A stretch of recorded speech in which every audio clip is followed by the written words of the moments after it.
Memberi menurut orang Islam baik, memberi menurut orang Kristen baik, memberi menurut orang Hindu dan Buddha baik, sama.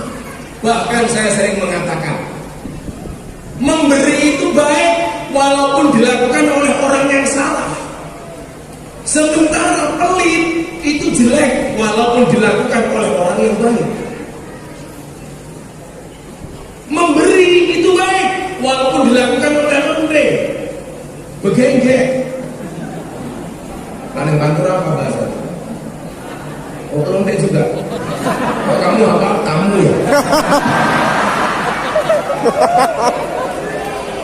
Memberi itu baik walaupun dilakukan oleh maling, oleh copet.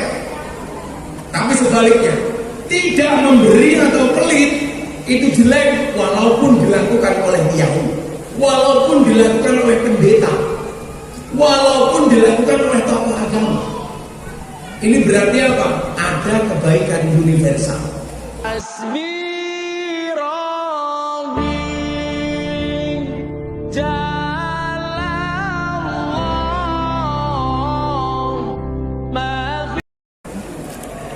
Assalamualaikum warahmatullahi wabarakatuh.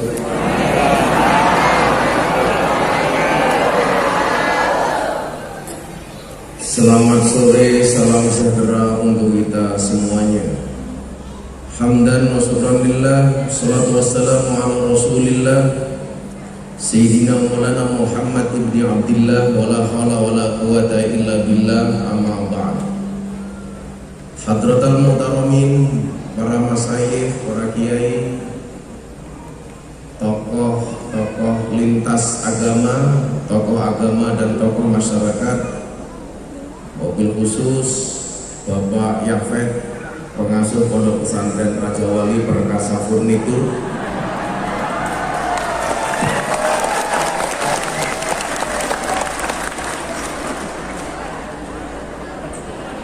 para pejabat yang berkenan hadir dalam semua tingkatannya yang saya hormati, Bapak Ibu, kaum muslimin, kaum muslimat dan seluruh masyarakat Pati yang berbahagia. Beli bawang, keliru merica, aku datang ke Juwana dengan membawa cinta.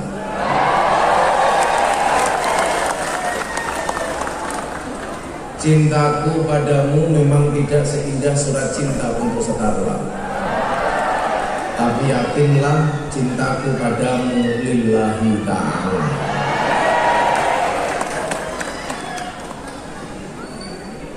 Mahabbah dalam bahasa Arab,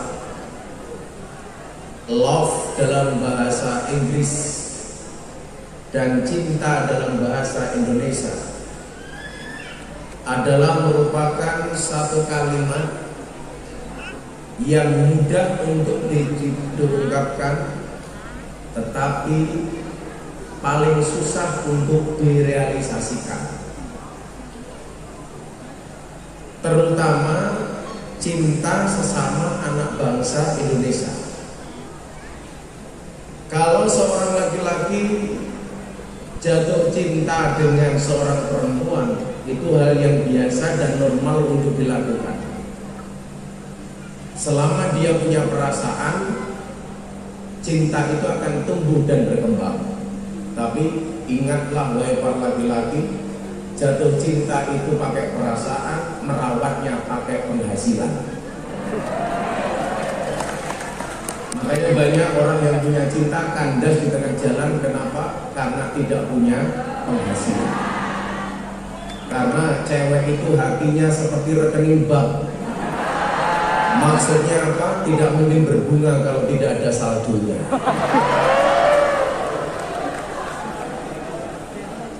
Efek dari cinta itu akan menimbulkan kebahagiaan. Maka kemudian dikatakan aradallah an takuna mahbuban la muhibban. Allah mengendaki kalian untuk menjadi orang-orang yang dicintai, tidak hanya sekedar mencintai. Sekali lagi, Tuhan mengendaki kita untuk menjadi orang yang dicintai, tidak hanya sekedar mencintai. Kalau kita hanya sekedar mencintai, bisa jadi cinta kita ditolak. Istilah lainnya adalah bertepuk sebelah tangan.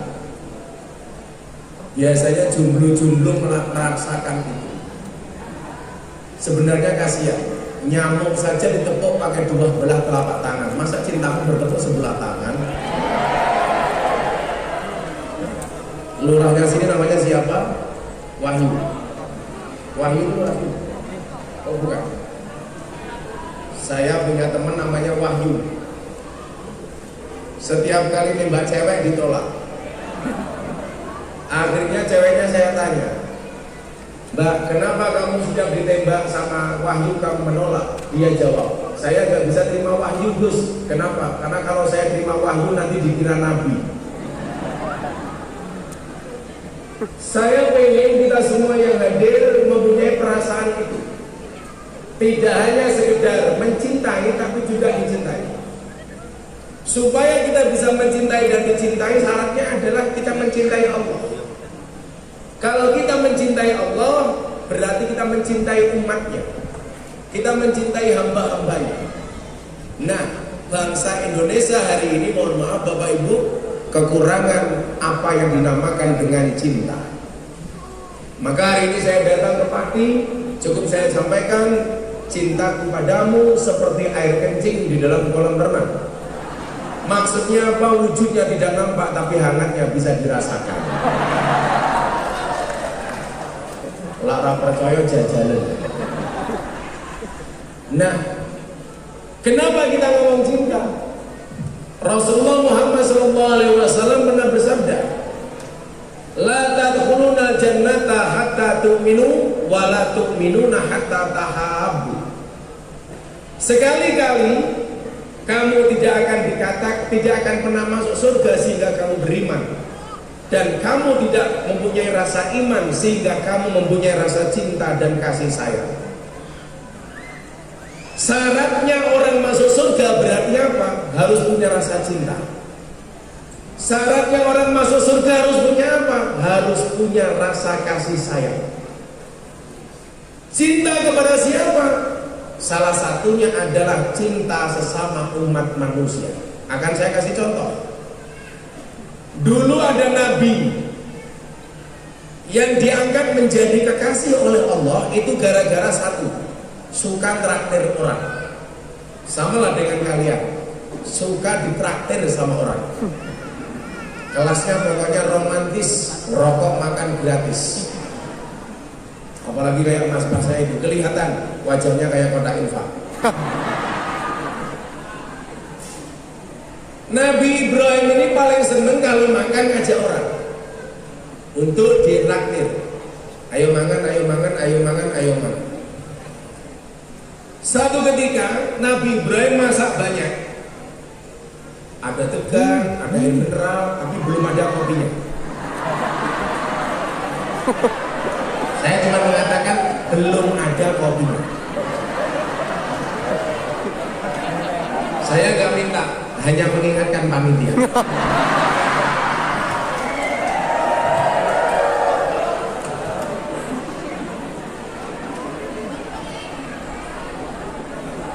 Dan akhirnya panitia kelabakan, saling salah menyalahkan. Begitu Nabi Ibrahim masak, hidangan tersedia, semua makanan ada, kecuali kopi.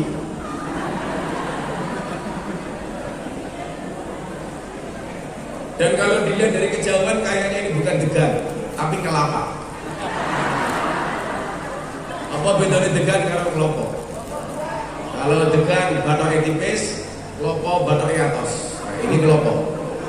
Dan ini kalau saya minum, saya pulang mesti silitku berminum.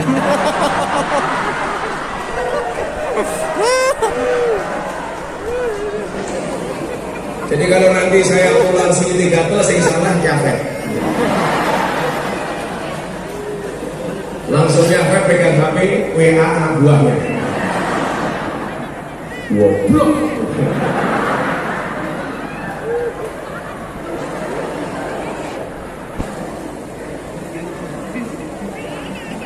Setelah makanan tersedia, Nabi Ibrahim memberikan pengumuman kepada masyarakatnya, waro-waro silakan datang ke rumah saya untuk makan enak. Cara bahasa anak sekarang apa? Mangan gede. Setiap ada yang datang saat itu ternyata Nabi Ibrahim melakukan verifikasi. Verifikasinya apa? Ditanya, kamu nyembah siapa? Dijawab, Ibrahim, sesembahan kita sama. Kamu sama saya sama-sama nyembah Tuhan yang sama. Oleh Ibrahim, orang ini diajak makan. Udah, kamu makan sana. Ada orang lagi datang, kamu nyembah siapa? Sesembahan kita sama Ibrahim. Ayo kamu makan. Makan. Begitu dia makan, masuk, mau minum dulu. Kok gak ada kopinya Ibrahim? Belum datang.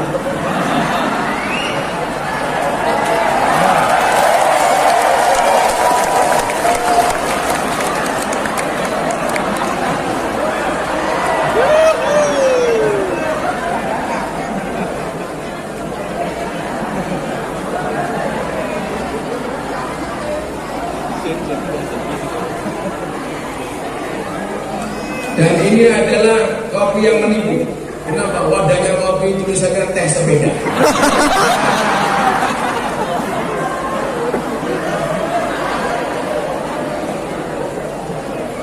Kopinya baru datang tapi sudah dingin.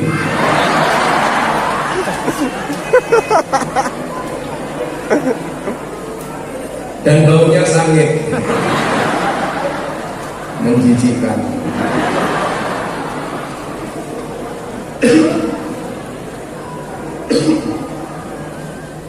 Sampai satu saat ada orang yang datang, ditanya sama Ibrahim, Mas, nih, kowe pengopo menu mangan? Kamu nyembah siapa?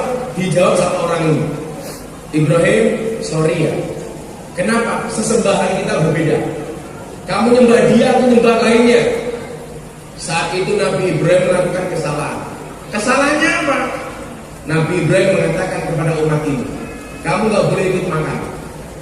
Kenapa Ibrahim? Karena kamu menyembah sesembahan yang berbeda dengan saya. Saya nyembah ini, kamu nyembah itu. Kamu gak usah makan. Singkat cerita, orang ini pergi. Begitu orang ini pergi, Nabi Ibrahim langsung didatangi oleh Allah. Gus, Gusti. Kenapa dia gak ikut makan? Dijawab sama Ibrahim, dia gak saya ajak makan. Kenapa? Karena dia menyembah sesembahan yang berbeda dengan aku. Aku menyembahmu ya Tuhan, sementara dia menyembah yang lain. Apa jawaban Allah kepada Ibrahim waktu itu? Ibrahim, yang nyembah aku dan tidak nyembah aku semuanya adalah hambaku. Yang nyembah aku kasih rezeki. Yang tidak nyembah aku kasih rezeki. Lah kamu loh Ibrahim, ngasih makan sekali saja kebanyakan salah. Mengenai kopinya adem sangit bisa.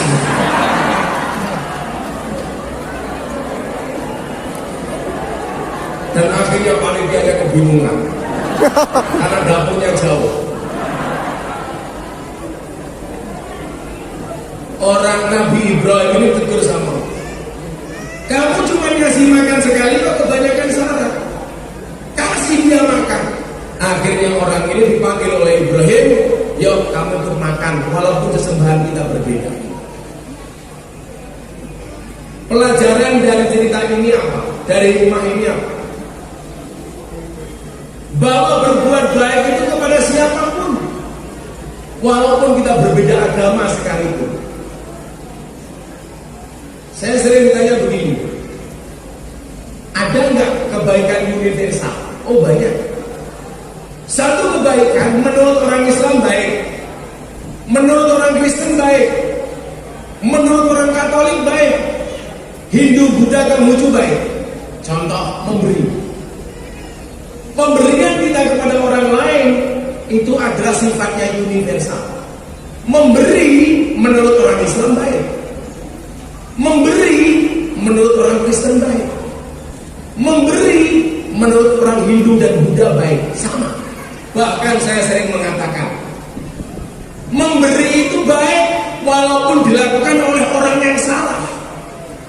Sementara pelit itu jelek walaupun dilakukan oleh orang yang baik.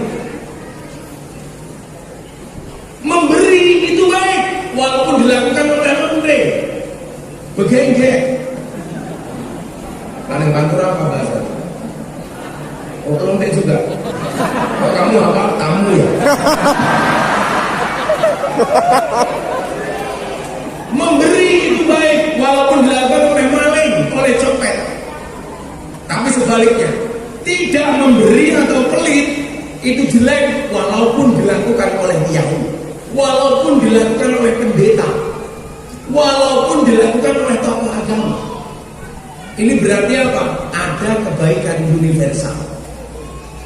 Nah, persoalannya adalah di Indonesia hari ini, mohon maaf, begitu gampang mempermasalahkan persoalan perbedaan. Saya kasih contoh. Saya mohon maaf ya Pak Yapet, suara saya itu berat banget karena saya capek banget. Saya sudah 10 hari gak pulang, baru kemarin pulang dari Jawa Timur bersama Erick Thohir dari Pondok Pesantren Tebuireng. Baru semalam, tadi malam saya nyampe rumah, pagi ini langsung berangkat lagi sampai besok ke Riau. Jadi suara saya habis. Hidup saya itu apa cukup, kecuali kelom.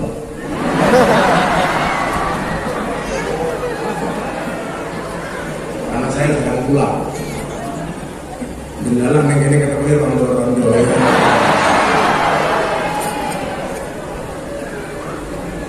Rondo cinta peping.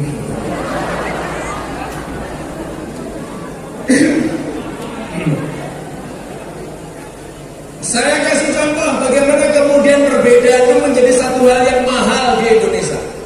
Bapak Ibu, kalau Anda masih ingat, Ramadan kemarin saya diundang sebuah gereja Bethel Indonesia di Penjaringan, Jakarta Utara. Saya diundang sebagai pembicara, bukan dalam rangka peribadatan, tetapi dalam rangka peresmian gereja. Tokoh-tokoh agama di dalamnya yang masuk dalam FKUB semuanya diundang. Ada Islam, Kristen, Katolik, Hindu, Buddha, dan Konghucu. 6 agama yang diakui oleh undang-undang semuanya datang. Tanda tangan prasasti kerukunan beragama. Yang disuruh ceramah Gus Miftah. Akhirnya saya ceramah tentang perbedaan. Bahkan 1 menit puisi saya tentang kerukunan ditranslate dalam bahasa Inggris, tersebar di Eropa dan di Amerika. Karena itulah kemudian saya besok bulan Desember akhir tahun diundang oleh komunitas Katolik yang ada di Los Angeles, Amerika Serikat. Jadi yang undang saya di Amerika itu komunitas Katolik. Sponsornya wali kota Los Angeles. Di luar negeri nama saya harum. Bahkan saya trending Twitter sampai seminggu. Di Indonesia saya dihujat habis, Pak. Deddy Corbuzier itu posting video saya tentang kerukunan yang saya ceramah di gereja itu. Dalam waktu sehari semalam ditonton 6 juta kali.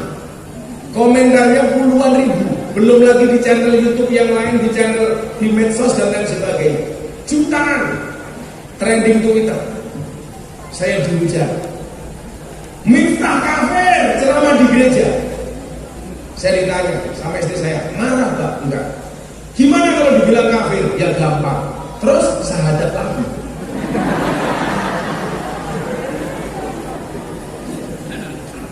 Alasan saya dikafirkan apa? Karena saya masuk tempat ibadah agama orang lain. Saya bilang, kalau gara-gara masuk tempat ibadah agama lain dibilang kafir, berarti orang Jawa Tengah banyak yang kafir. Kenapa? Karena biasa masuk Candi Borobudur. Padahal Candi Borobudur itu tempat ibadah orang. Berarti mereka kafir. Kan sakit. Wis bayar 50.000 malah oleh predikat kafir.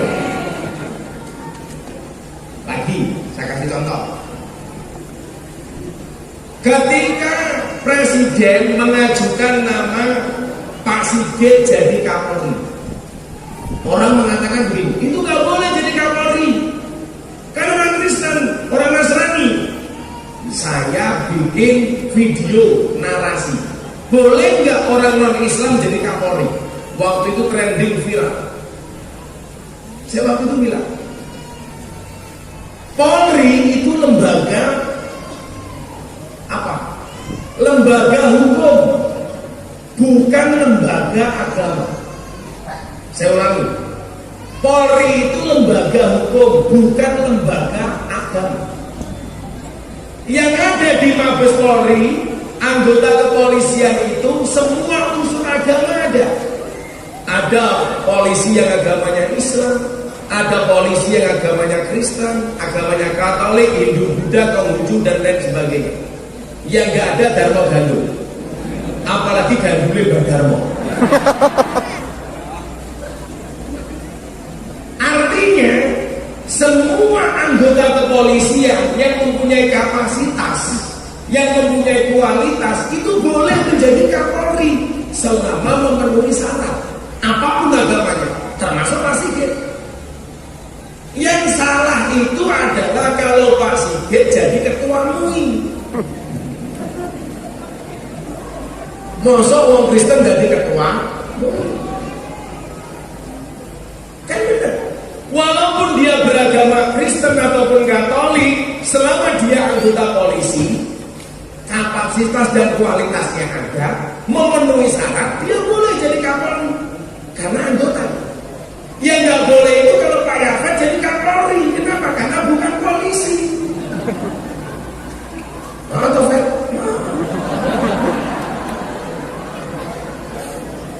saya tadi lihat Mas Pak Yafet buka masker, Pak Yafet ini punya kumis. Ibu-ibu saya sampaikan, kalau Anda punya suami berkumis, pertahankan. Fik dia lele, bukan buaya.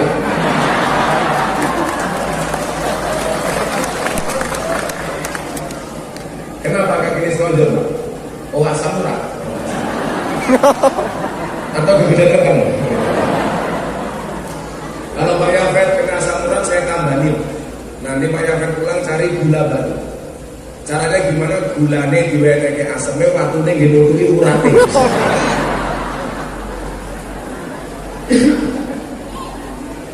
Nah, dari dua kasus ini nampak betul bahwa bangsa Indonesia itu belum bisa menghargai apa yang namanya perbedaan.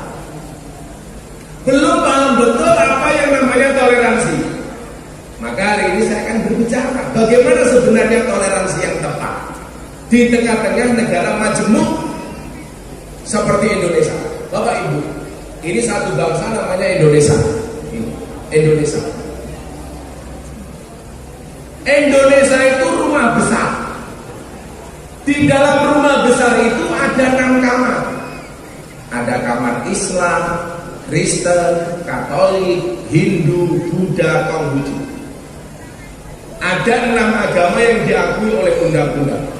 Nah, selama orang Indonesia kembali ke kamarnya masing-masing itu tidak ada masalah. Yang menjadi masalah adalah ketika kita kembali ke kamarnya orang lain. Orang Islam kembali ke kamarnya orang Kristen. Kok sekarang agama lain? Kamu salah kamar istri orang saja masalah. Makanya mbak-mbak harus dandan walaupun sudah punya pasangan. Kenapa kamu punya suami tetap harus dandan? Ingat, cewek bilang gak usah dandan, toh saya udah punya pasangan, kamu salah. Walaupun kamu punya pasangan tetap harus dandan. Kenapa? Karena pelakor lebih menakutkan daripada hantu kuburan. Hati-hati, udah mau lanang sing matane codot. Aku yo kok. Cowok itu kelemahannya di mata, cewek itu kelemahannya di telinga. Karena cowok kelemahannya di mata, itulah kenapa perempuan dituntut untuk pinter make up dan dandan. Supaya apa? Supaya mata nih orang tidak berpindah ke wajah yang lain. Perempuan itu kelemahannya di telinga. laki-laki harus pintar berkata-kata. Masuk kamar, kok istrinya dandan make upnya tebal. Istrinya bilang, maaf ya mas, make up saya ketebalan, bedak saya terlalu tebal. Kamu bilang sama istrimu, iya dek, bedakmu memang tebal, tapi yakinlah cintaku lebih tebal daripada bedakmu. Wong wedok ini dengarnya seneng. Begitu dia asik, kamu bilang tapi bohong.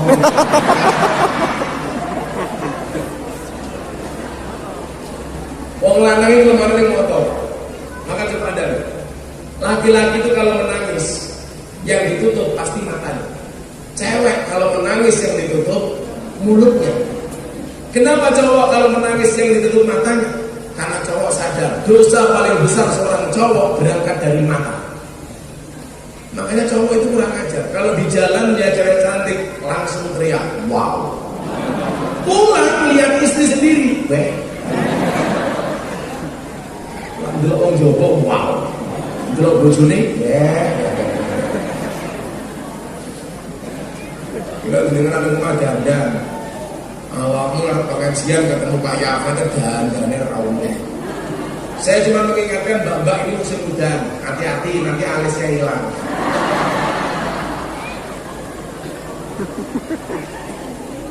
Kowe wong lanang atau wong wedok apa iso? Ora mungkin iso. Wong Gusti Allah gawe aturan alis api-api dibusak kok tak kandhani. Kok meneh aturan luas.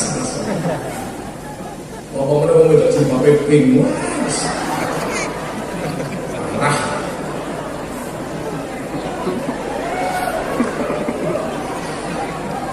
Sing jilbabe coklat insyaallah lah. Luwih nemen.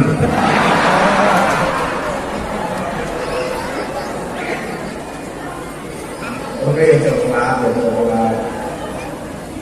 Ini namanya jilbabnya coklat, baju kayak ini siapa? Tanyakan apa pengajian? Ini jomblo pada punya pasangan. Apa? Oh, BPJS. Barisan para janda sosialita. Rondo. Tapi banter nggak apa-apa mas. Kalau kamu belum nikah sama janda keren. Kalau kamu nikah dengan janda berbahagia. Minimal janda itu jujur, sudah tidak gadis lagi. Daripada kamu nikah dengan gadis tapi rasa janda. Wah.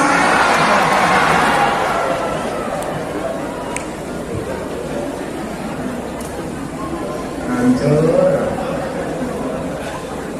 Kata Pak Kiai, hidup ini memang indah bila disertai dengan janda dan tawa. Apa? Apa? Canda. Saya tadi bilang apa? Ya mentok tapi ini sangit kok.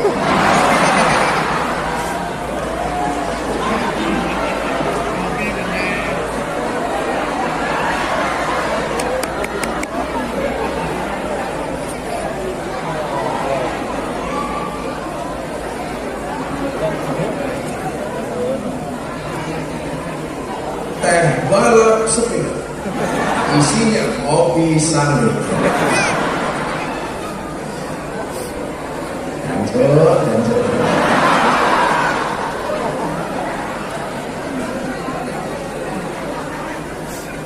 Tiga apa ini?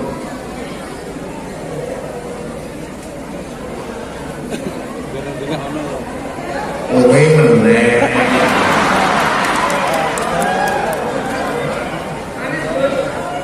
Oh sama orang ngapain?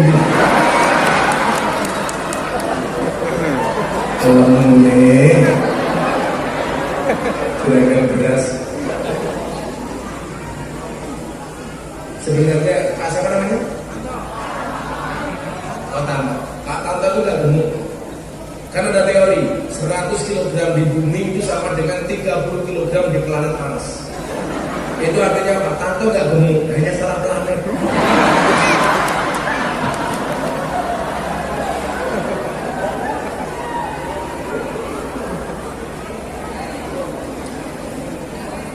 Mbak santai aja. Kalau mbak gemuk itu gak apa. Cewek gemuk sama cewek seksi hari ini lebih laku cewek gemuk. Kenapa? Karena cewek seksi hanya fokus kepada penampilan, tidak pernah fokus kepada perasaan.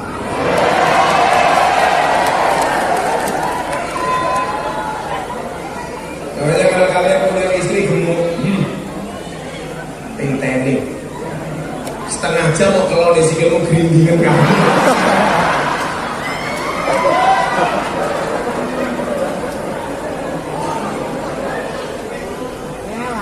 Tapi kalau cowok lebih disukai yang kurus kayak saya daripada gemuk kayak Tanto.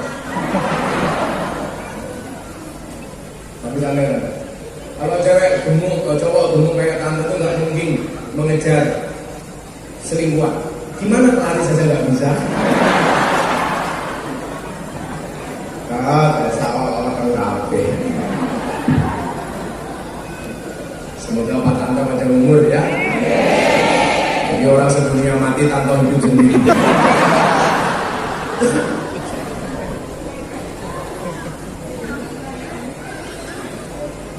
Nah, dalam konteks keindonesiaan,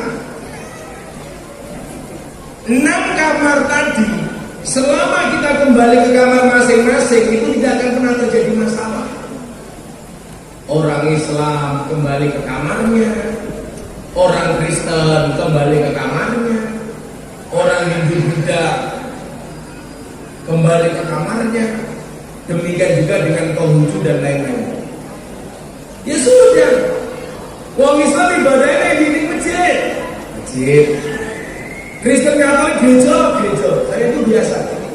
Teman-teman saya di klub malam itu kan rata-rata yang punya kafe itu orang Islam, orang Katolik Kristen. Ini dulu Mas Yuda ini ketemu saya, dia jadi server di klub malam. Dulu dia kerjanya di kafe. Kalau saya pengajian ke kafe, dia mabuk. Akhirnya ketemu saya ngaji di kafe, dia keluar, saya modali dia jadi juragan Vespa. Hari ini punya ratusan Vespa antik. Saya bilang kalau cowok itu penggemar mobil tua atau motor tua itu berarti setia. Kok bisa Gus? Iya, karena pada prinsipnya yang tua itu dirawat, bukan diganti. Ya, saya lagi bilang sama kayak ini, bojo tua itu kayak Quran suwek, diwacoannya dibuat dosa. Makanya kan di bojo tua disimpen, sing dienggo bojo anyar.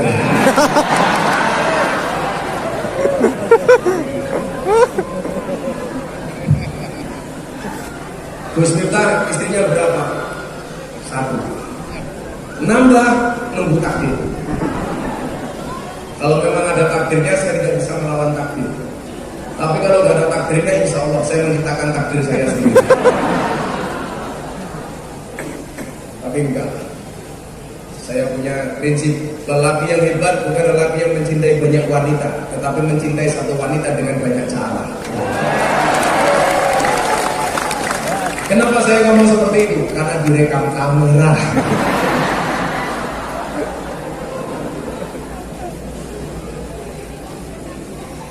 Tolong Anda jangan mengganggu saya. Rondo-rondoin.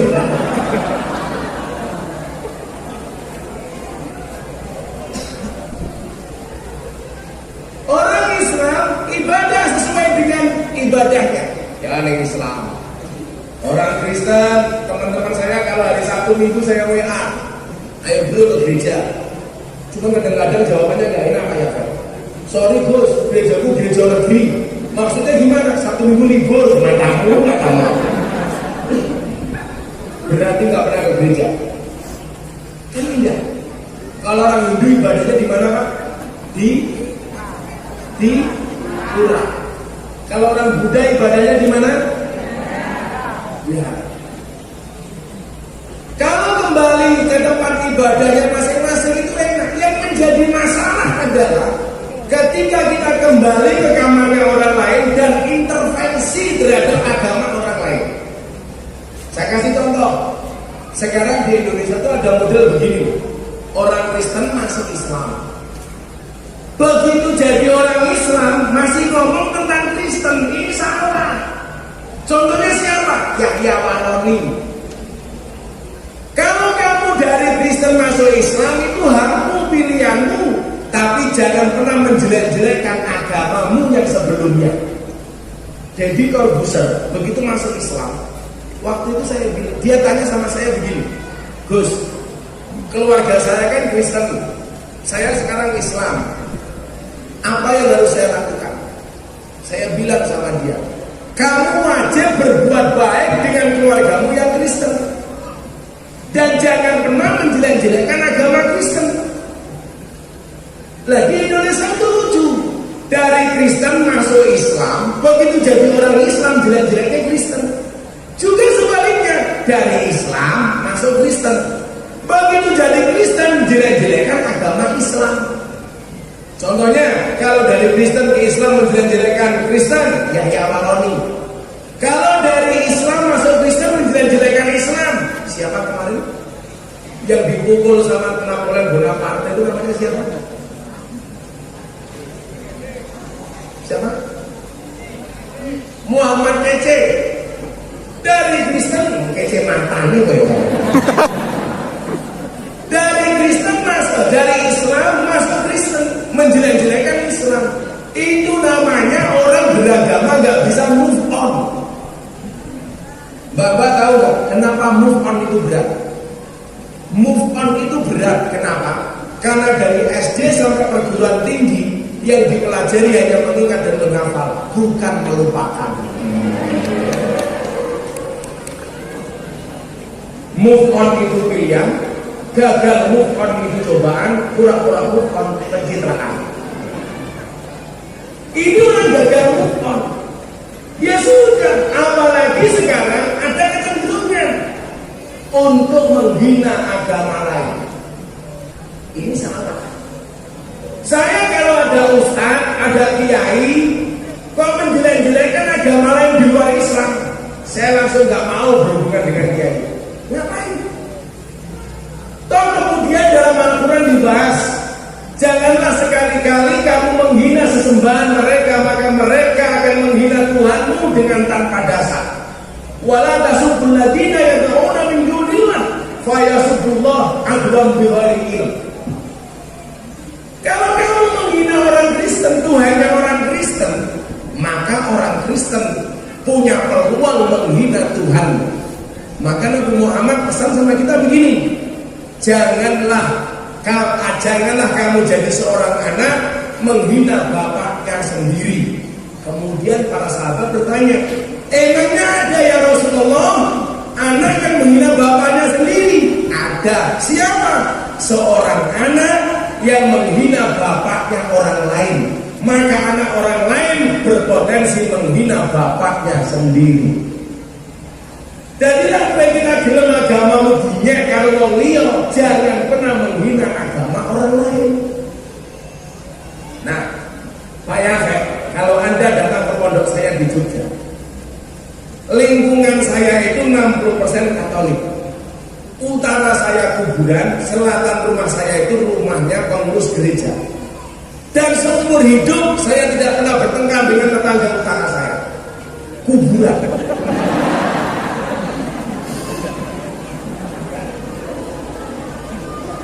Mau saya tak anggap ini. Sing lucu tau gak bu? Bojone mati si beda, hari kedua sing lanang mangkat di kuburan bawa kipas angin. Saya kaget, loh, kudune mau dongake bojo mati apa mau gawake kipas angin? Nggih Gus, bojo kula wasiat. Apa wasiate? Saya boleh nikah lagi kalau kuburannya sudah kering.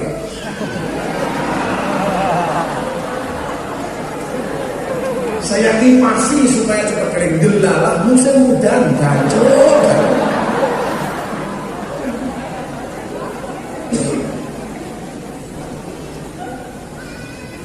Bagaimana harmoni di kampung saya itu Pak Yafet?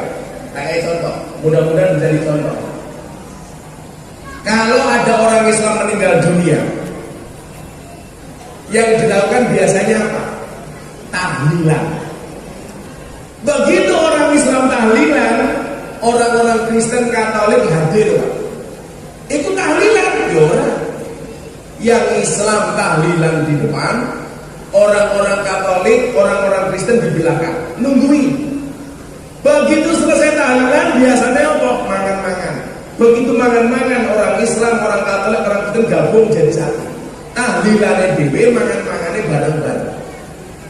Gantian, kalau ada orang Katolik yang meninggal dunia, mereka sembahyangkan. Orang Islam di belakang. Begitu selesai jatahnya makan-makan, orang Katolik dan orang Islam makan bareng. Lagi, kalau ada Natal di kampung, orang Islam masak. Semua orang kampung, baik yang beragama Katolik, Kristen maupun Islam, semuanya dikasih makan dari masakan orang Islam. Sebaliknya, kalau Idul Fitri, orang Kristen Katolik masak, semua warga kampung dikasih apapun agamanya. Keren Pak. Dan itu kami lakukan di kampung kami. Coba Anda bayangkan, kalau toleransi seperti ini kita lakukan di Indonesia, indah Pak. Jangankan sekarang kok beda agama, sesama agama ini loh salah-salah. Maka nanti saya lanjutkan bagaimana sikap kita seharusnya. Lagi, saya dulu ketemu dengan Mendagri waktu itu namanya Cahyokumolo, sekarang Menpan RB. Gus, ada yang usul nopo Pak Menteri? Katanya kerukunan di Indonesia itu tentang agama terjadi diskriminasi gara-gara kolom agama dalam KTP. Mereka mengusulkan kolom agama dalam KTP dihapus saja. Bagaimana menurut Gus Miftah? Saya jawab, saya nggak setuju kalau kolom agama dalam KTP dihapus. Bagi saya itu penting. Pentingnya di mana? Gampang. Saya kecelakaan di jalan, mati. Orang kampung melihat saya ini mau dipelihara secara Islam atau Kristen, itu dilihat dari KTP-nya. Kalau agama nggak ada dalam KTP, ini bahaya. Maka saya bilang, kalau agama dalam KTP dihapus, saya nggak setuju. Tapi kalau yang dihapus kolom kawin atau belum kawin, saya setuju. Lumayan bro, hujan terus. Kayak teman saya di Jakarta kebanjiran. Buku nikahnya hilang. WA sama saya, Gus, buku nikah saya hilang. Apa yang harus saya lakukan? Cari buku nikah atau kawin lagi? Kawin lagi. Karena kalau kamu kawin lagi, otomatis dapat buku nikah baru. Setuju Pak Yafet? Kita yakin yang ngajengan kira ya.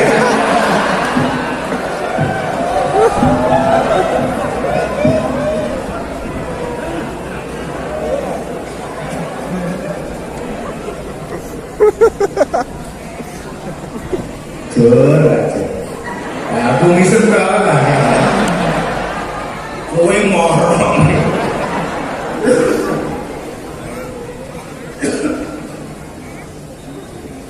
Tante istrimu berapa? Oh 3. Rupa pas-pasan yang enggak ada. Aku sekarang kayak suci.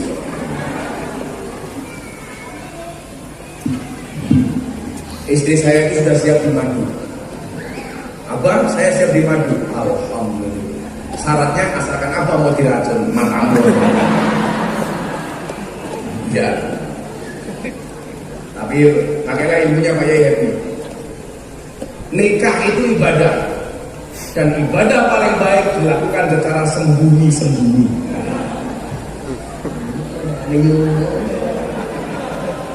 Nikah itu adalah ibadah, dan ibadah paling bagus dilakukan secara sembunyi-sembunyi. Enggak sama ngomong menang-menang. Kalau orang bilang diam itu emas, saya tidak setuju.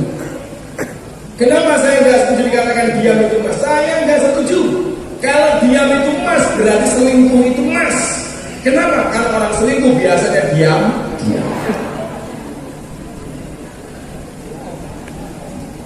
Waktu adalah ya. Makanya kalau kamu punya istri, minta uang dikasih. Gue dia kantor, ayo dolan. Kalau kantormu jawab, sorry aku pernah duit waktu. Oh, berarti kantormu pernah duit. Kasarnya di pakai pin. Semua harus semua juga pin. Wadai tisu yo.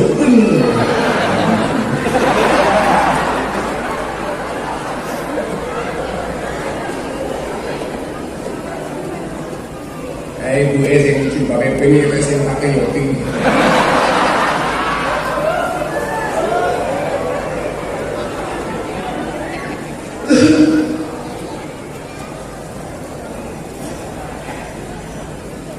Ada lagi yang mengatakan begini.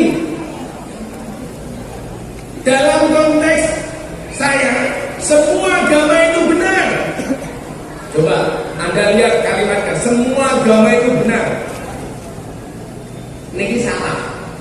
Ini harusnya masih koma, belum titik. Sing bener apa? Semua agama itu benar bagi penganutnya.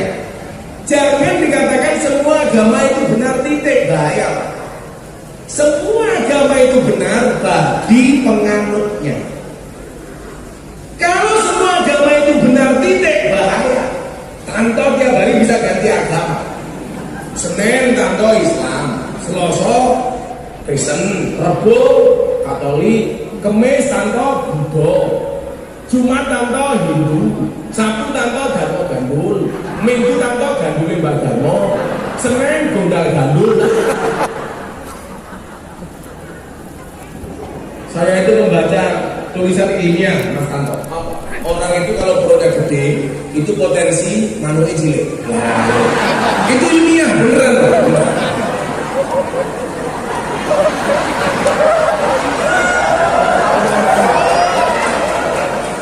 Berarti banjir ini makanya cilik gitu. Oh, kamu jomblo? Gede ini bisa manuknya.